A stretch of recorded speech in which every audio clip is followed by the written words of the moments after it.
This is Mike Donnelly, Director of International Relations for HSLDA. I have a message for you from the Homeschool Foundation's International Fund. Governments from all over the world like Germany, Sweden, Botswana, and Brazil are persecuting homeschoolers. In Germany, Jürgen and Rosemary Dudek are the parents of 7 children and have been homeschooling for many years. Just 2 years ago, Jürgen and his wife Rosemary were sentenced to 90 days in prison just because they homeschool their children.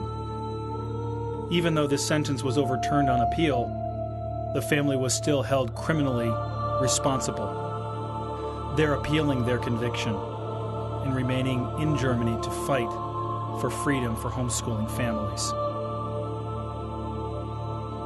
Uwe and Hanna Romaika, also from the Federal Republic of Germany, parents of 5, came to the United States in 2008 to apply for political asylum because homeschoolers in Germany are persecuted.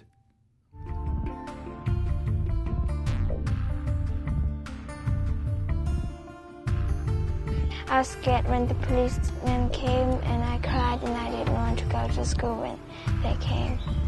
They took them by force because we were not fast enough. So the children started to cry, and they took them to school while they were crying. Mrs. Romaika went to the school to retrieve her children, but the police came back the following day. And but for the intervention of neighbors and friends, would have forced their children to school again.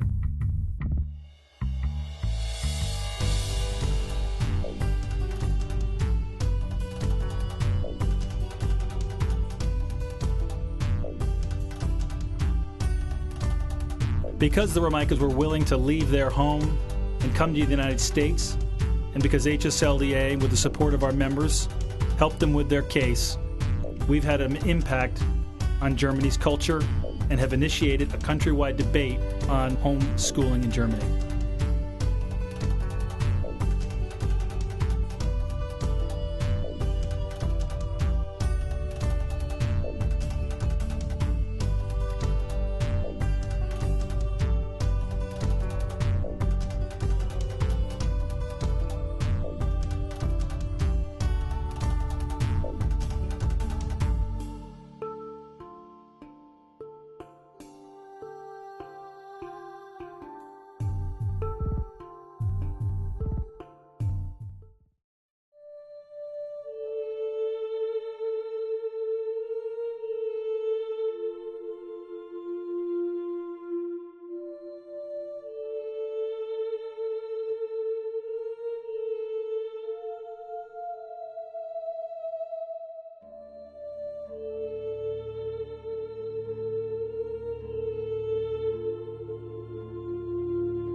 Mr. Mishak Sabanda is a single father of 6 and a self-employed carpenter.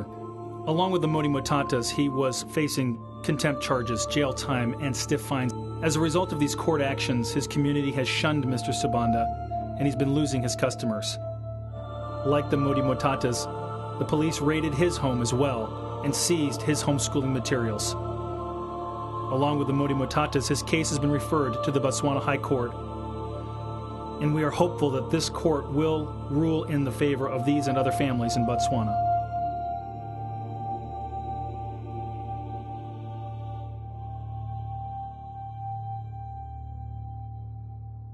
Germany and Botswana are signatories to the United Nations Convention on the Rights of the Child.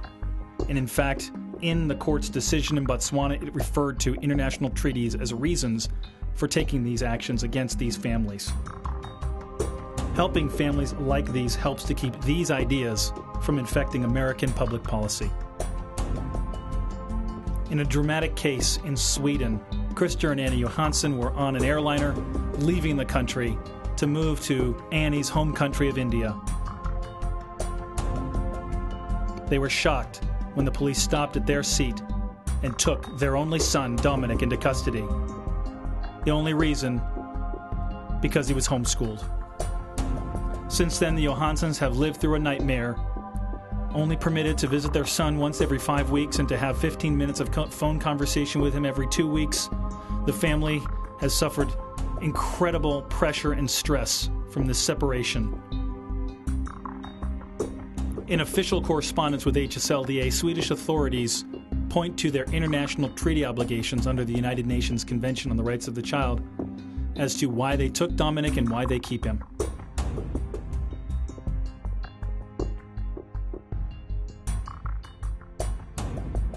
This case is being litigated by HSLDA and the Alliance Defense Fund, who have appealed on behalf of the parents to the European Court of Human Rights. These international homeschooling families are few. They're fighting against powerful state forces. Your help is critical. We know that times are tough. But if you're able and the Lord leads, will you consider partnering with us to help these and other families to support their homeschooling freedom? I don't think you can actually describe it. It's an enormous support to feel that there are other people in the world who are willing to support you. We feel we've got the support, which means that we dare to go on. Homeschooling is for the future. It's not for us. It's for the future generation, our children's generation. The tradition of liberty has become very, very weak in Germany. Many families were praying for us and were encouraging us, and we received a lot of mail and we had telephone calls. It was really great. It was overwhelming. We were very grateful. It was surprising for us how much help we got here in America, how kind the people were. We are very thankful for the prayers. I think that's the important thing. We can spend money, and that's also important, but our prayers, they go before the throne, and that's what I think is really important.